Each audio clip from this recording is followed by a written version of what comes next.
Hey, this is just a quick note about our sponsor, Privado, the premier enterprise privacy platform, purpose-built to bridge the gap between privacy and engineering.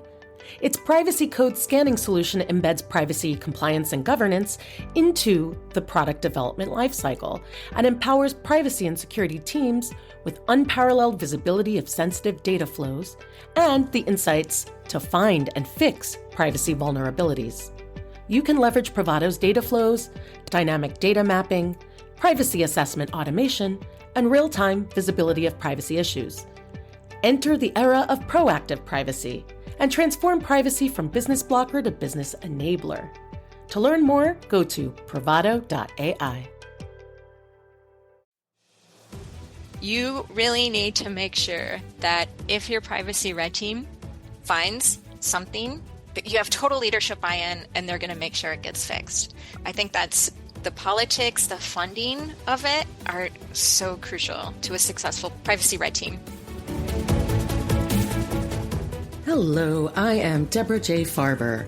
Welcome to the Shifting Privacy Left podcast, where we talk about embedding privacy by design and default into the engineering function to prevent privacy harms to humans and to prevent dystopia. Each week, we'll bring you unique discussions with global privacy technologists and innovators working at the bleeding edge of privacy research and emerging technologies, standards, business models, and ecosystems.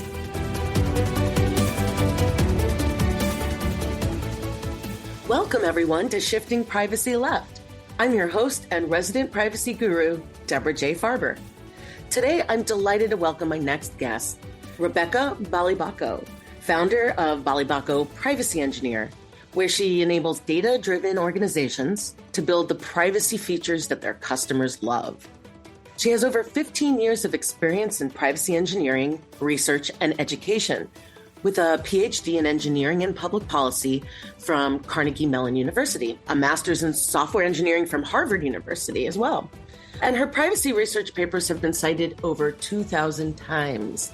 Rebecca previously worked for Google on privacy testing and also spent time at Rand Corporation doing nonpartisan analysis of privacy regulations. Rebecca has taught privacy engineering as adjunct faculty at Carnegie Mellon University, where she shared her knowledge and passion for privacy with the next generation of engineers. Today, we're going to be talking about all things privacy red teaming. Welcome, Rebecca.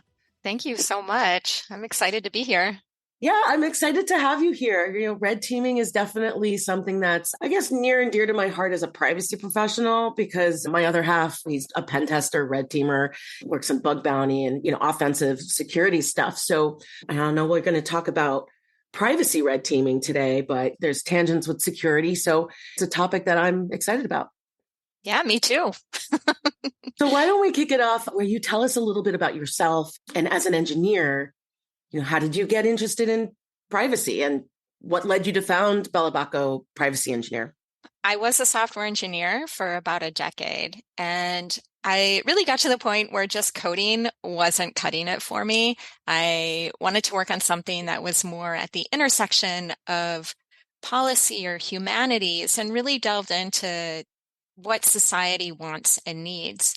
And it was at this point I discovered some of the work that Professor Lori Crainer at Carnegie Mellon was doing on usable privacy. And from there, the PhD program with her as my advisor. And so if you aren't familiar with her, there's a previous podcast, Debra, that you've done with her. So listeners can go back and listen to Lori Crainer's podcast. She's amazing. Yeah. And ever since then, I've been doing privacy engineering work, really trying to find that intersection of engineering, regulation, technology, and society. And really felt that by creating my own company, I could have the most impact and work with a broad range of companies. So that's why I am where I am right now. That's awesome. I love the blend of skills. And I mean, like myself, you just one area is just not enough. You want to kind of connect the dots across the entire market, the regulation, what's driving things forward in the industry. That's right, because you have a background in law, correct? Correct, yeah. But you are now doing a podcast that's really about the technological aspects. How do we shift it left? How do we get it into the engineering aspects? What got you to do that shift? Oh gosh, yeah, there's so many reasons. I could do a whole podcast episode on that. I think for me, I wanted to do more tactical work after law school. And there weren't any, like in 2005, there were very few, if any, privacy law focuses at law firms, right? It was more sectorally handled. And going into operationalizing privacy was really like a great opportunity because businesses needed people to be hands-on and like create processes and procedures and all that for privacy in their organizations by law, right? And so they were just all too glad to have someone who was like interested in like taking that on at the time because this was so new. And so as the industry got more complex, and wasn't only about cookies and what I want to say, like small aspects of privacy, where then looking at just how does personal data flow through organizations and in a safe way and privacy preserving way. And then just through that process, I learned more about the software development lifecycle to round out my understanding of how systems get developed and products get shipped. And so I just got more and more fascinated with that. At one point, it's totally off topic from red teaming here, but at one point I actually thought about, could I go back to school for electrical engineering? Because I was working in the telecommunications space for a little bit right before law school, and I found it fascinating. And it found out that I would have to go back and get a bachelor's degree again and spend another 5 years just on another bachelor's. And I just felt like felt like too long after college and just before law school. It just felt like too long to get another bachelor's. So I didn't go that direction. But my whole career ended up being a shift left into more technical. So I felt like laws weren't driving things fast enough. It wasn't actually curtailing the behavior of companies fast enough for me and for my brain. Like I could see where things are going and just didn't. It took way longer than I wanted it to for the market to play out and go that direction. And I found that working on the tech stuff, you could actually be working on cutting edge, but also help with the guardrails and make sure we're bringing it to market in an ethical way rather than working on compliance or governance, risk compliance, legal, the way that at least it's changing, but the way it's been has been very siloed. And I thought that what would really drive things forward is privacy technology, privacy enhancing technologies and strategies for DevOps. And, it was obvious to me after just years of working in this space that that's really where we could make some immediate changes, that we don't have to wait for many years like legislation, which is important, but is too slow for me. Yeah, I mean, you really speak to me there. Like, I'm a big fan of privacy by infrastructure. Like, let's build it into the technology. Let's get it in the tech stack. Let's not just rely on compliance, but let's build it in and then it can be replicated. And yeah, I totally agree with you. There's a lot of benefits of shifting privacy left. Yeah. And then I'm just a really curious person. So I think that these deep dives into different areas of like privacy technology and, on the show, for me, it's just a treat to be able to ask all the questions I have. And I'm just glad other people find those questions interesting. But let's get back to you. We're here today to talk about privacy red teaming. Yeah. But first, I want to get to the broader topic of adversarial privacy tests, because I think that's an area that you focus on in your work. And, if you could give us an overview of what adversarial privacy tests are, why they're important, and how can we disambiguate that from maybe some other tests for software development? Yeah, absolutely. Thank you. Well, so privacy red teaming is sort of the hot term right now, but it's just one type of adversarial privacy test. And I think we're going to get more into the details of like when privacy red team doesn't encompass all the types of adversary privacy tests. But basically what they are is tests where you're deliberately modeling a moded adversary that is trying to get personal data from your organization. So really the key things here that might differentiate it from other types of privacy tests are the adversary. It's not just a mistake in the system or it not being designed right. If there's like a motivated adversary. There's personal data, and it's a test. And the reason I really want to emphasize test is because it's a way to test the system in a safe way. You are trying to attack your organization's privacy, but you're doing it in a way that will not actually cause harm to any users or any people in your data set.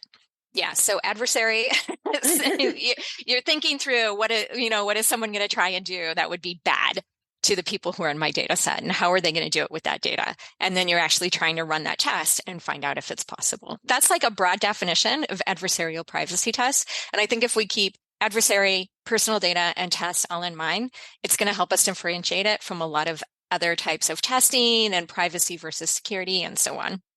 Yeah, that makes a lot of sense. I'm wondering, how is adversarial privacy test based on the output of a threat model that you're creating, like the threat actors and all that? Or is that part of the adversarial privacy testing process, is defining who the threat actors are in threat modeling?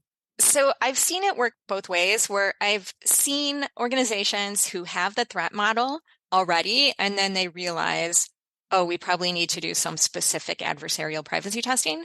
But it can also happen where people haven't really thought through their adversaries yet, specifically their privacy adversaries. And so the threat modeling becomes a part of and process in doing the privacy red teaming or the adversarial privacy test. I mean, it's part and parcel, but like which one you realize you need to do first kind of depends.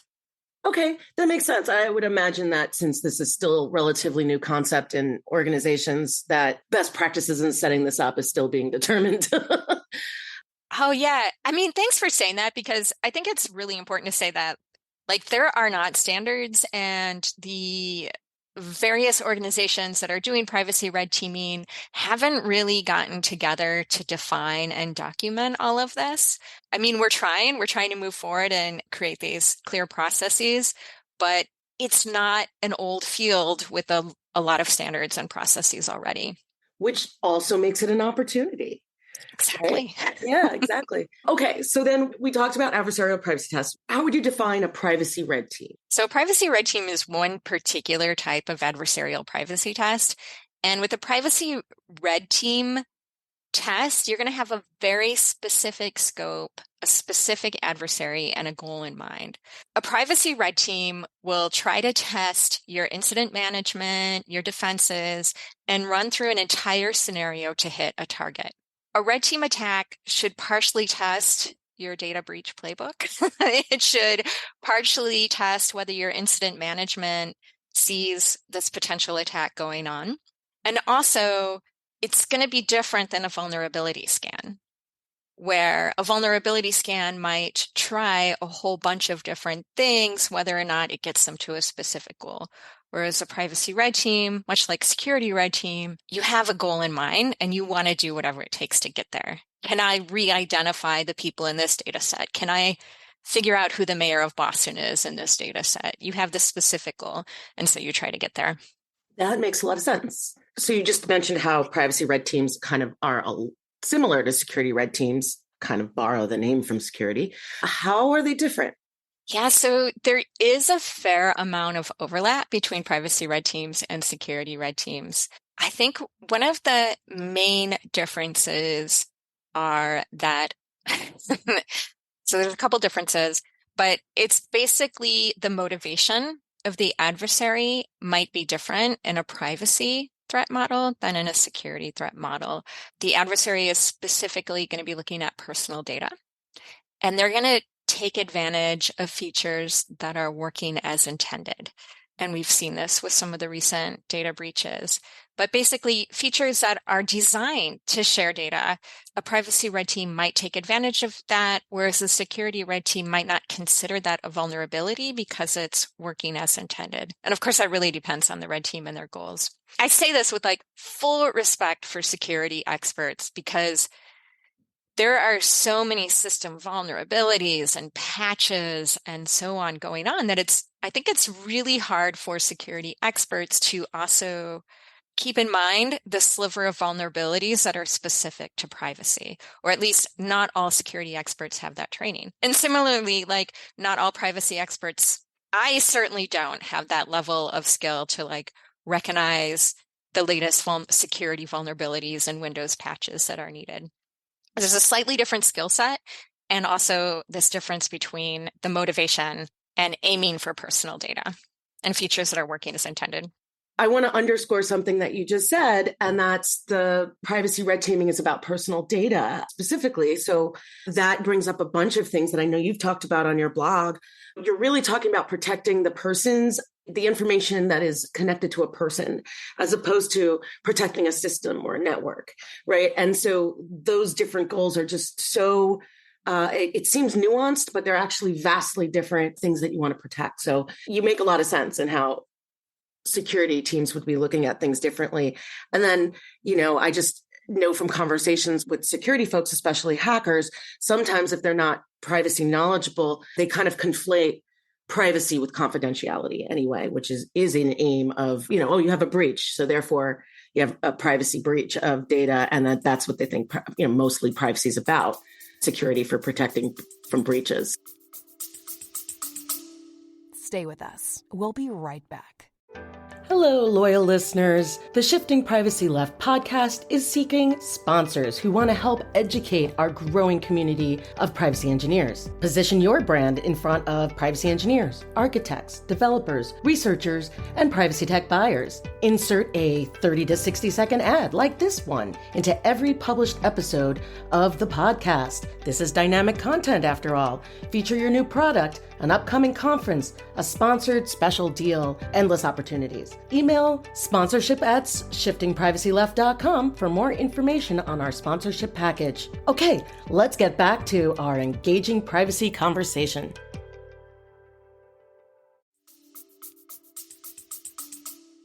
Yeah, I mean, I think to dive into that a little more, I think like a privacy red team isn't necessarily going to try and attack your company's financials. It's going to try to attack the company's data that they have about people, right? It's a different thing. Like it's not going to try and attack the organization's resources or proprietary information. It's going to be looking at the data about people. Exactly. So why should organizations invest in privacy red teams? I mean, I know it now sounds maybe a little obvious, but what are some of the benefits that can be realized? Privacy red teams give you a really unique perspective of the entire thread of an attack. It can chain together a whole series of features working as intended, features not working as intended, to come up with something novel, information that you wouldn't necessarily get in another way. And it's also going to be very realistic. And furthermore, it's going to be ethical, or it should be ethical. I do want to say, though, like there are lots of benefits to privacy red teams, but I don't think all organizations should invest in privacy red teams. Okay. Why is that?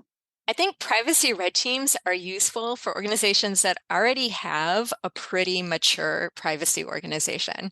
And so there are some privacy maturity models you can look up online. So if your system is sort of still in the ad hoc or not, you don't really have your complete privacy system defined, then privacy red teaming is too easy and too expensive. There's other low-hanging fruit you can do first, like get your privacy organization to be systematic, to be clear, to build in those protections first.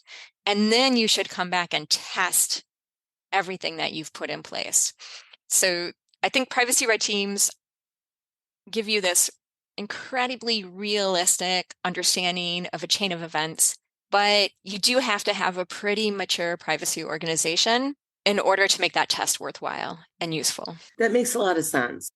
And then I think later on, we'll talk about smaller size companies and maybe what they can do. So I don't want to lose that thread, but that it makes sense that if you were immature in privacy and started red team, it's like, what would your scope be? And how would you even be able to take, if you don't even have a process to intake the results of the test and then fix them, then like, what's the point in doing it? I understand what you're saying. You need a certain level of maturity. And one of the other benefits of privacy red teams is that you're testing your incident response. If you don't have an incident response team, there's no blue team for the red team to test against. Which honestly, I think that leads us into the natural question of like, what is a red team and what is a blue team and where does the term come from?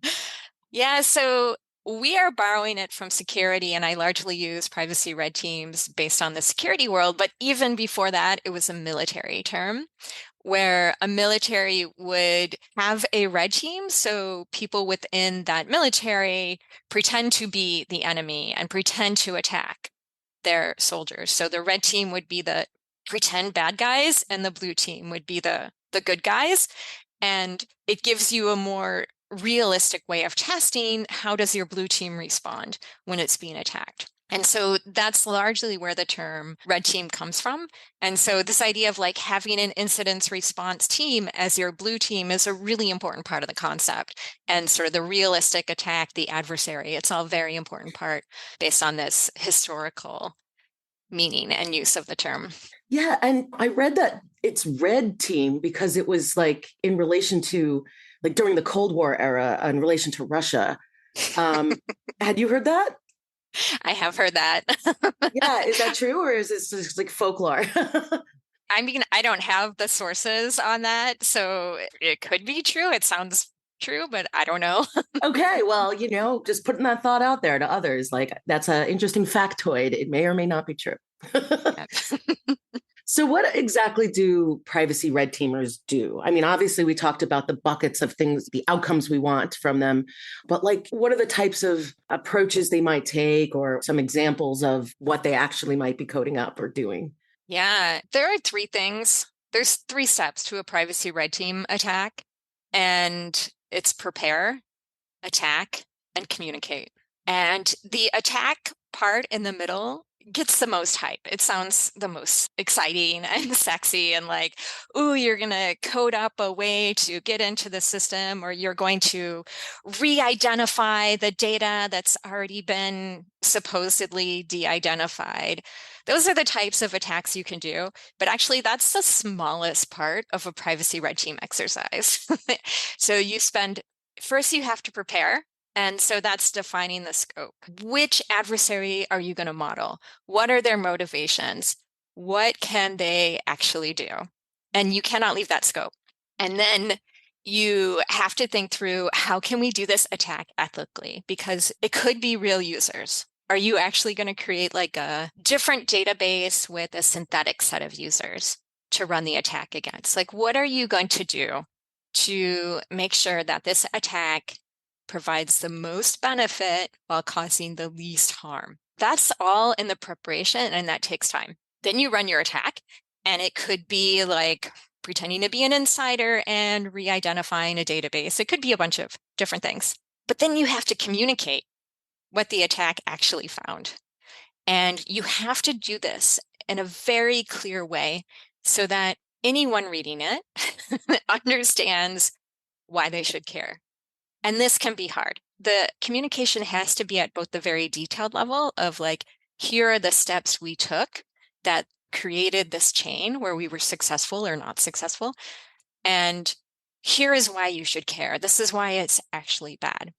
And that's sort of the high level, putting it all together so that the leader of the organization understands why they should fix all these things, like what really is going on here. So what I'm hearing you say is that besides having some technical skills, red teamers really need to be excellent communicators. Absolutely. Or someone on the team should be a very good communicator. But actually, at the same time, red team is team. Like there is a team in red team. And so one of the things while you're doing the attack is you're likely to meet your team every day and tell them what you worked on that day, what worked and what didn't work, and plan the next day's work. And so you do need to be able to summarize to your team and communicate what you've been doing.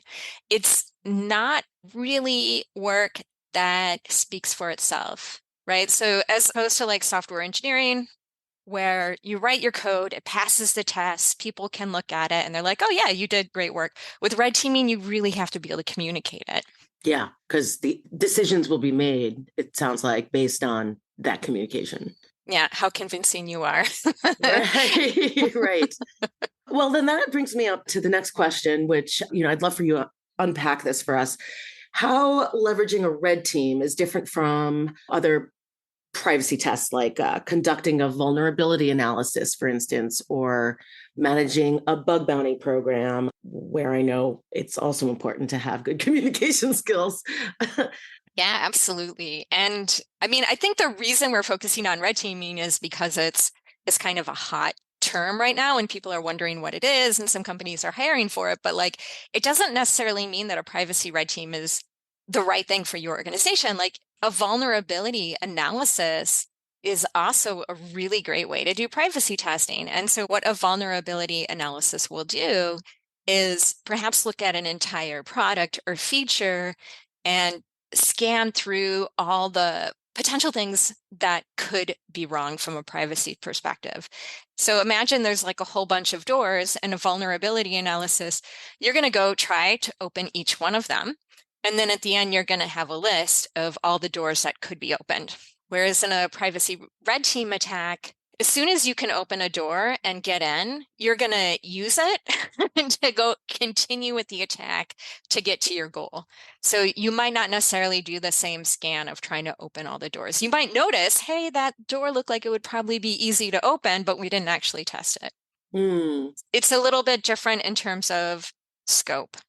Right. And so that brings me, I might even ask you this question earlier on than anticipated, but based on your response there, that brings up bug bounty programs and whether or not you think bug bounties are going to be a thing in the future. And previously, I've been excited because I've thought that this could be a real opportunity. Successes in security show that you can kind of crowdsource for finding bugs in software and, only pay on performance. And so it's been really great for security teams to gain hacking resources outside of their organizations and only pay as there's been bugs that are found. But it sounds to me like what I just heard you say is that you might have to keep going further in scope to see if the door is open. You want to still go further. And that to me sounds like you would need to have like internal people who have permission to do that.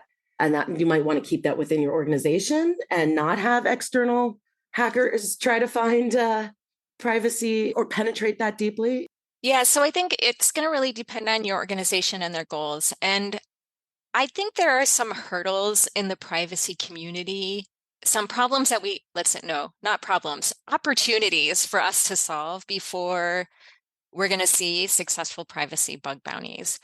And I think largely it's because, so privacy bug bounties, as you said, they seem great. Like you can just crowdsource it. You only have to pay when someone successfully finds a vulnerability. You don't have to have like a full red team coming into your company and penetrating it. So it does have a lot of problems, but bug bounties are unexpectedly expensive for privacy because you need to evaluate any bugs that come in because each bug is documented risk. It's telling you about a potential problem. And so if you do not have a quick way to assess how bad that vulnerability is, you could spend a lot of resources going back and forth and trying to figure out like whether this should be fixed or not. So I'm just going to give I'm going to make up an example of a company or a feature. Let's say you are like a photo sharing app and you're like, but you know what? We delete photos after 7 days. So we protect your privacy. Don't worry. It's just like temporary photos. And then you get a report that's like, you know what? My photo is still here.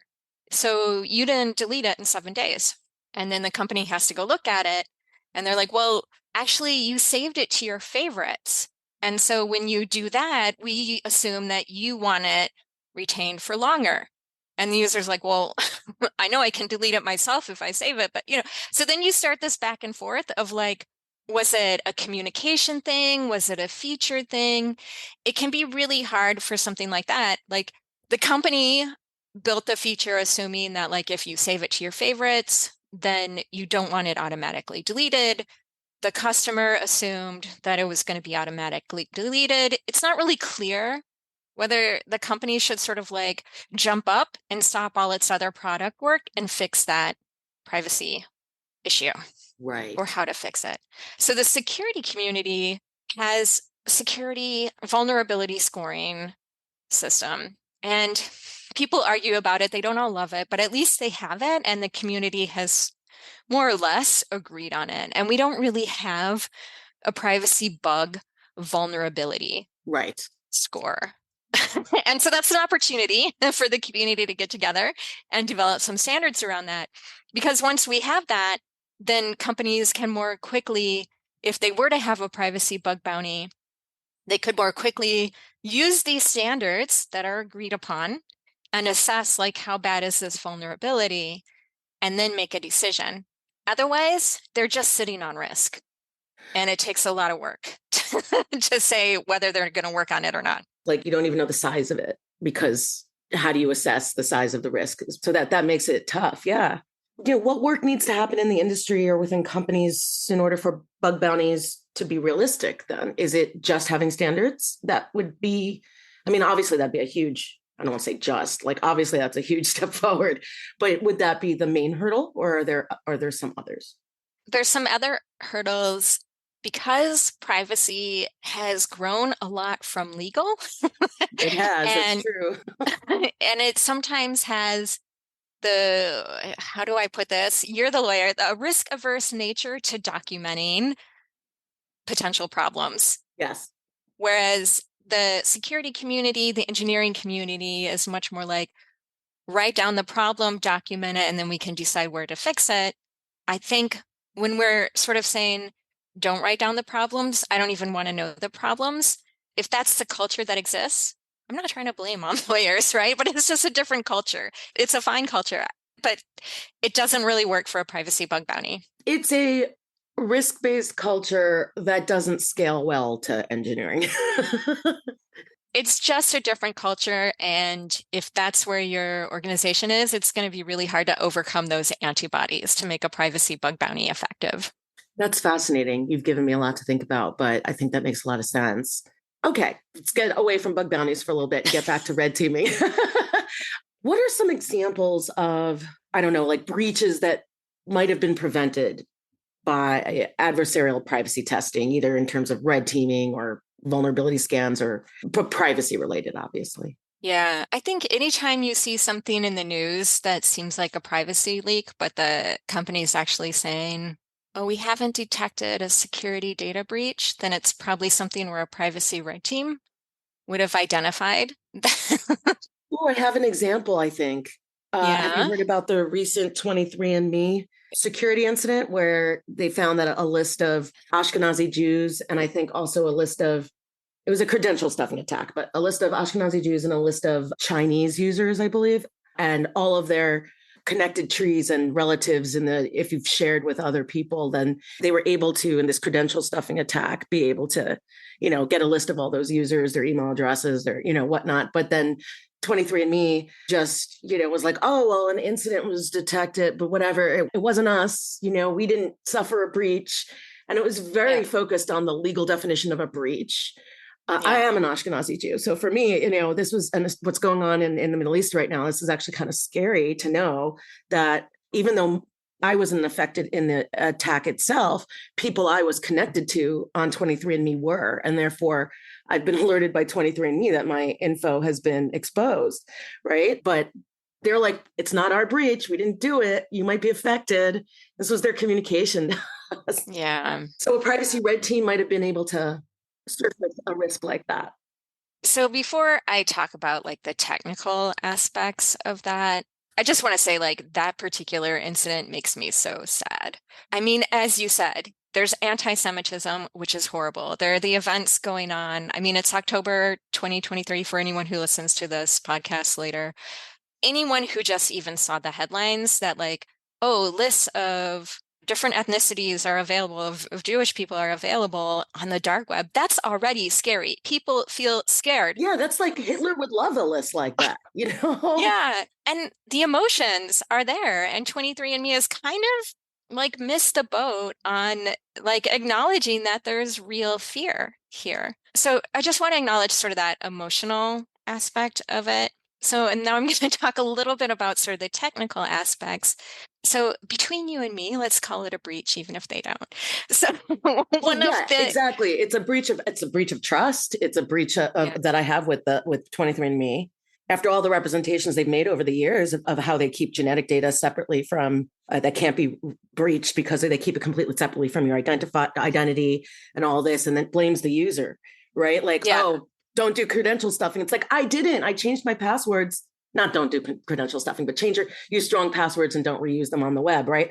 Well, I did everything right. And I'm still being told like, I've been affected, and they wouldn't even mention like, oh, your Ashkenazi Jewish information. They're just like, keep that out of the communication too. So it was only through news articles that I was able to like put those things together. And so the comms was real. I'm like really pissed at them because they've eroded Rightly trust so. with me over the years Yep. now. Right. So a breach, it doesn't have to be a legal breach for it to still be like a breach of, Yeah.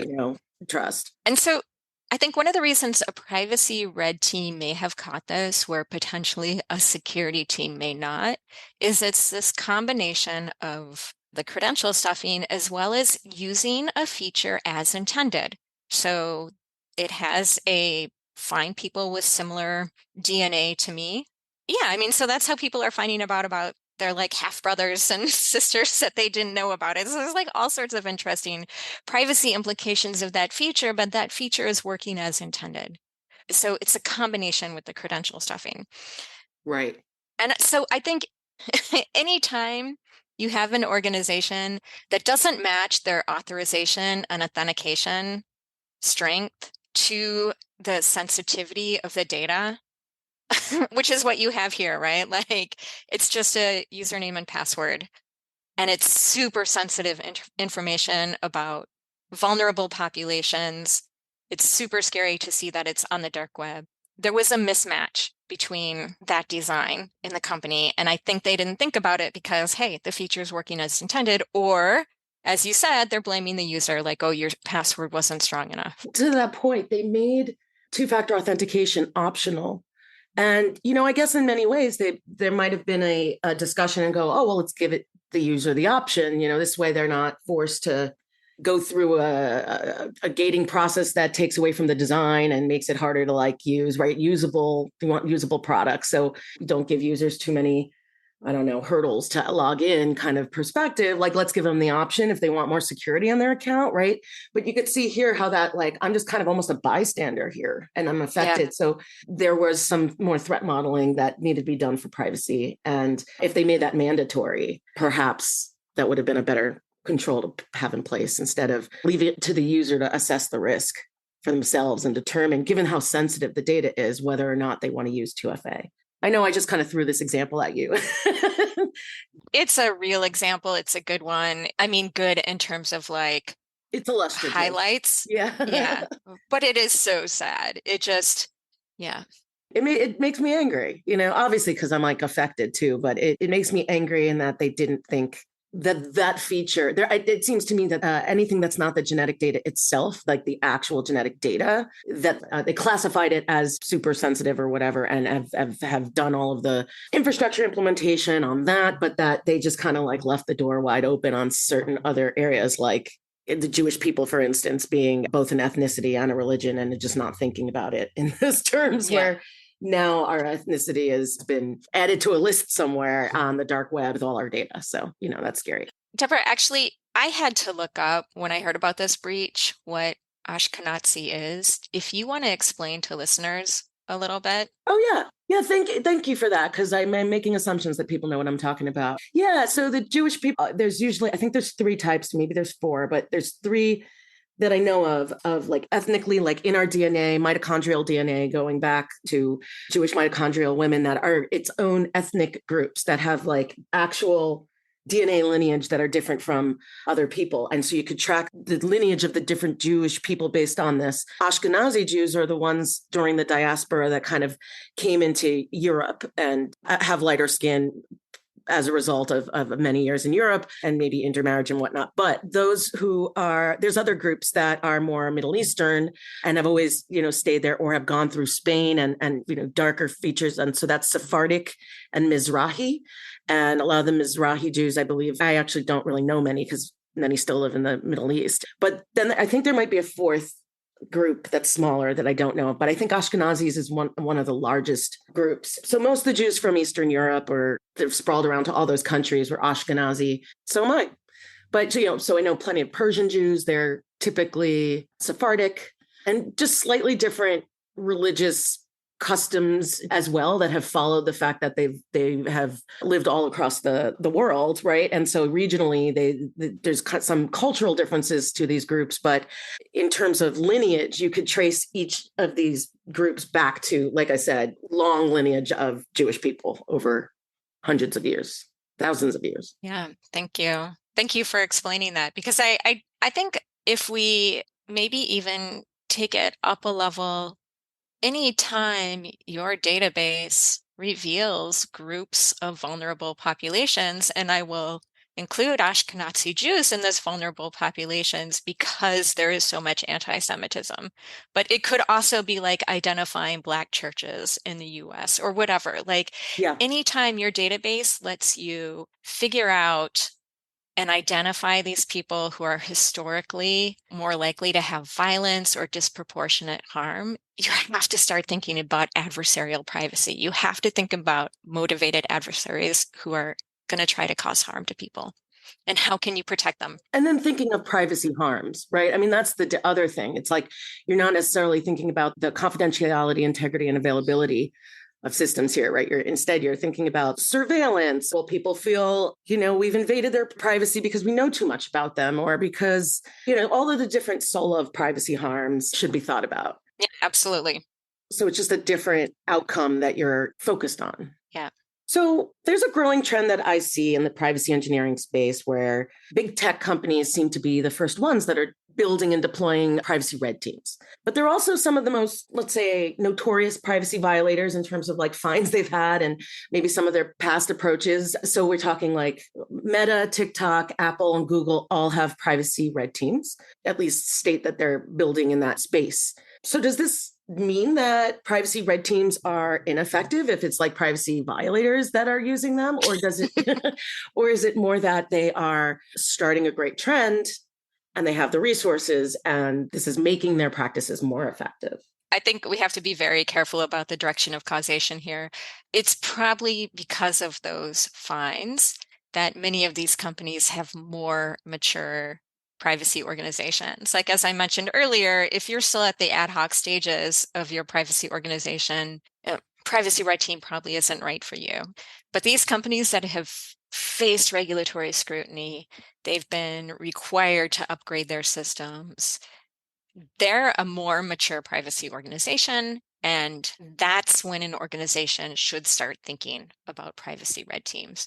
So I think it's actually it's not that privacy red teams don't work, but it's just that you need to be pretty mature. And a lot of companies become mature because of those fines and because of those regulations.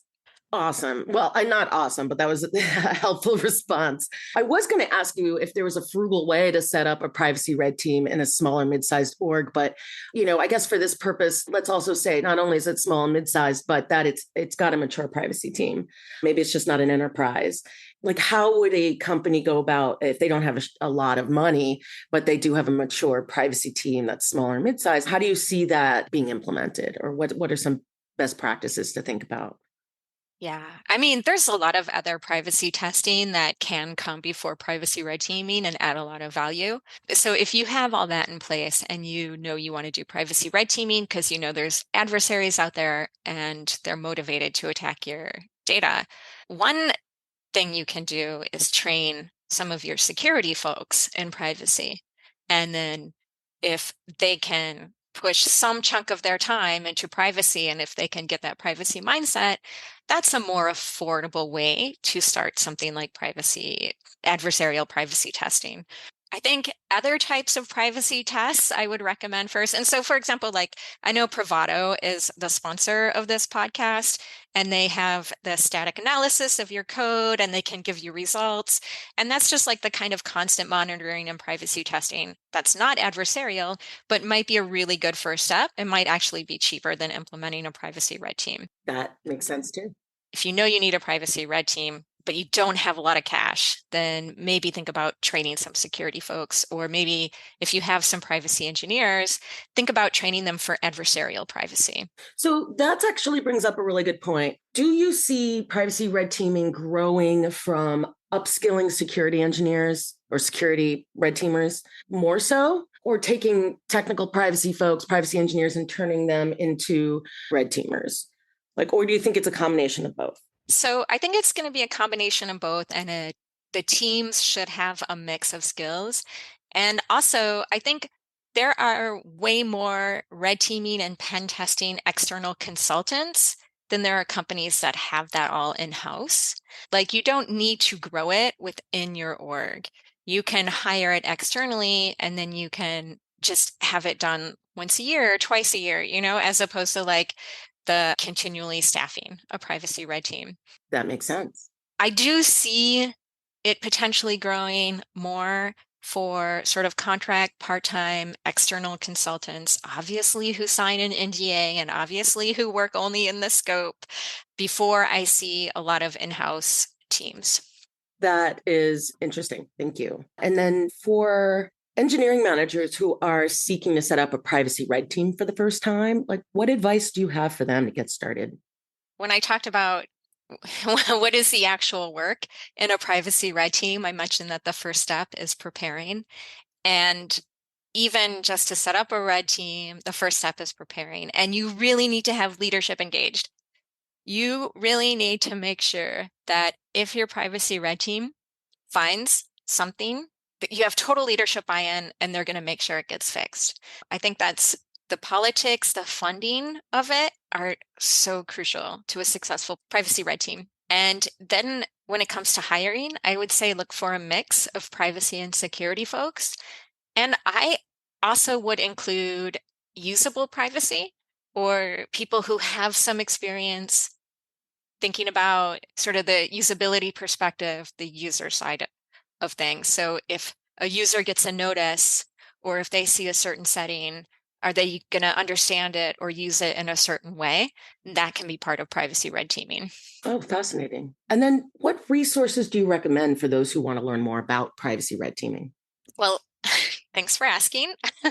I put together a list of red team articles and guides and links to courses on adversarial privacy testing on my website. So there's a special page just for listeners of this podcast. I will definitely put that in the show notes, but I'll also call it out here. It's www.privacyengineer.ch/shift-left. Yeah, exactly. So CH is the domain for Switzerland. I'm based in Switzerland, so that's why it's privacyengineer.ch. Yeah, and shift left is a reference to the podcast and as a way to thank all the listeners for sticking around with us. Thank you so much for doing that. I think it's such a great resource, and I hope people make use of the resources there. Any last words before we close for today? It's been a real delight. Thank you so much for having me. I love your podcast. There's so many interesting people to listen to. So thank you. Well, thank you. And thank you for adding to the many interesting people to listen to, because I think you're one of them. Be delighted to have you back in the future to kind of talk about the developments in this space. And I'll be watching your work. You're definitely one of the leaders in my LinkedIn network, at least, in privacy red teaming and privacy adversarial testing. And so now I hope people engage you from listening to this conversation, since you have your own consulting firm. So anybody, if you have any questions about privacy red teaming, reach out to Rebecca. So Rebecca, thank you so much for joining us today on the Shifting Privacy Left podcast to talk about red teaming and adversarial privacy testing. Until next Tuesday, everyone, when we'll be back with engaging content and another great guest. Thanks for joining us this week on Shifting Privacy Left. Make sure to visit our website, shiftingprivacyleft.com, where you can subscribe to updates so you'll never miss a show. While you're at it, if you found this episode valuable, go ahead and share it with a friend. And if you're an engineer who cares passionately about privacy, check out Privado, the developer-friendly privacy platform and sponsor of this show. To learn more, go to privado.ai. Be sure to tune in next Tuesday for a new episode. Bye for now.